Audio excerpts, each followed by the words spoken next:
The 2026 Grammy Awards are rapidly approaching, and the atmosphere in Los Angeles has reached a fever pitch. One name is dominating the headlines: Jordan. As a reporter on the ground, the story we are witnessing is a seismic shift in the music industry's traditional power structure. Rumors are swirling that this 20-year-old independent artist is positioned for a historic sweep of the Big Four categories.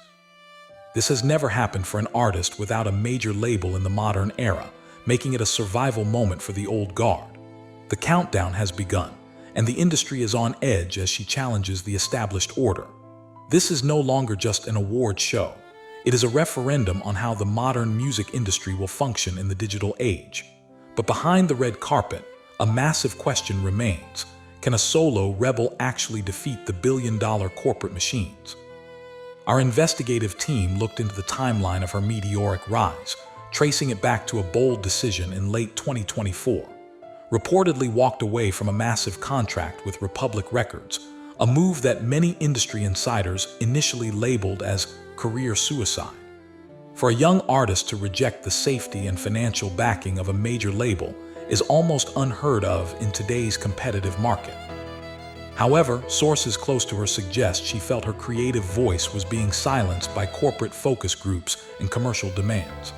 This independence allowed her to craft the raw, soul-stirring sound that has now captivated the Grammy voting committee. She traded a corporate paycheck for total artistic freedom, a gamble that is currently paying off in ways no one predicted. While the labels were left stunned, what she did next would change the trajectory of her career and her global reputation forever. In early 2025, a massive controversy erupted that nearly tarnished her public reputation. Was the heavy favorite for Norway's Grand, but she at the final hour. Initial reports cited the California wildfires as the reason, but public skepticism grew when the official timelines did not align. The broadcaster, NRK, was reportedly livid, seeking legal restitution for over 130,000 NOK in production costs. This led to a wave of online backlash, with critics questioning her reliability as a global performer. The media storm was intense, and for a moment, it looked like her reputation might not survive the scrutiny of her home country. It was a dark period defined by silence and legal tension that threatened her future. However, the wildfire story was merely a cover for a much more chilling and dangerous reality she was facing in the shadows. Digging deeper into that 2025 disappearance, internal documents suggest wasn't just avoiding a concert. She was protecting her life. Reports surfaced that serious security threats and targeted harassment had reached a boiling point, forcing a total media blackout for her safety.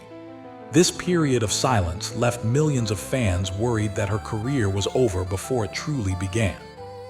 Instead of breaking under the pressure, she used this isolation to undergo a profound artistic transformation. She chose to focus on her craft while her legal team handled the accusations that surfaced from the Norwegian media. This period of darkness was actually the birthplace of her most successful work, proving her resilience. While the world thought she was hiding, she was actually sharpening the natural vocal weapons that would soon conquer the global charts. Once the safety concerns were managed, returned with a release strategy that left the industry reeling. In a single year, she independently dropped a trilogy of albums: Secret of Love, Secret of the Soul, and Secret of the Star. From a reporting standpoint, this was a logistical miracle for an independent creator working without a massive staff. The albums moved away from the jazz covers that made her a child star, leaning into deep, original songwriting. Critics have noted that her lyrics possess a maturity that rivals seasoned musical legends. The sheer volume of high-quality content forced the streaming algorithms to recognize her as a powerhouse. She didn't just release music, she flooded the world with her vision.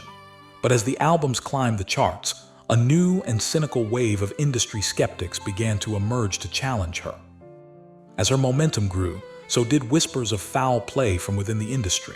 Some critics labeled her an industry plant, suggesting her independent status was a marketing ploy backed by silent investors. In our reporting, we found that while she has mentors like Gad, her funding remains strictly under her own control through her family-run label. The accusations surfaced in various music forums, attempting to discredit her organic growth on social media.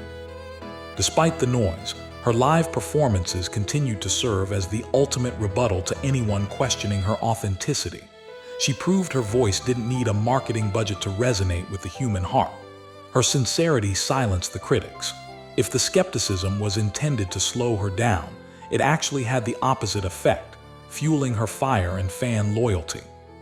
The turning point for her 2026 Grammy campaign was her residency at the Las Vegas, performing barefoot on the same stage once occupied by her status as a vocal powerhouse. Reporters attending the opening night described the energy as transcendent. Viral clips of her performance of Unchained Melody flooded social media, garnering hundreds of millions of views and forcing the Grammy committee to pay attention. This residency was a defiant statement that she could command a global audience without a label's manufactured hype. The success of the Vegas shows proved she was a live performer first and a viral star second. She was a force of nature. But even with a sold-out residency, the path to a Grammy sweep is never a guaranteed victory for any artist in this system. The 2026 Grammy race is now being framed as a classic David versus Goliath battle. Major labels have spent millions on For Your Consideration campaigns, while has relied on her grassroots and viral moments.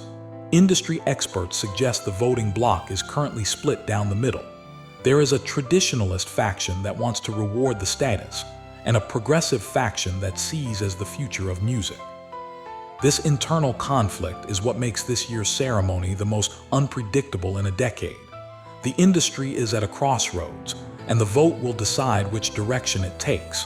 The world watches as the Academy weighs profit against merit. The tension is building to a breaking point as the final ballots are being cast in total secrecy by the elite. A key factor in her success is the influence of the late Quincy Jones, who famously called her one of the greatest talents in the world. Reporters have noted that his early endorsement acted as a golden ticket, opening doors usually bolted shut for independent artists. Combined with the modern production of Gad, she has bridged the gap between old-school soul and new-school pop. This unique positioning is why she is being considered for both Best New Artist and Album of the Year in the same night. She represents a bridge between the legends of the past and the technology of the future. Her ability to channel the spirits of the greats is her greatest strength. Yet, many wonder if relying on the past is enough to win against the current giants of the modern streaming era. As we wrap up our report on the eve of the 2026 Grammys, the stakes couldn't be higher for everyone involved. If Jordan sweeps the awards tonight, it will signal a permanent change in how music is created and rewarded globally. It would prove that an artist can survive legal drama, security threats, and a total exit from the corporate system to reach the absolute summit. Whether she takes home one trophy or four, the conversation around her talent has already changed the world forever. We will be watching with bated breath as the first envelope is opened to see if history is truly made. The legacy of this night will be felt for generations. The world is watching. Will the barefoot queen finally be crowned, or will the industry strike back in one last show of force?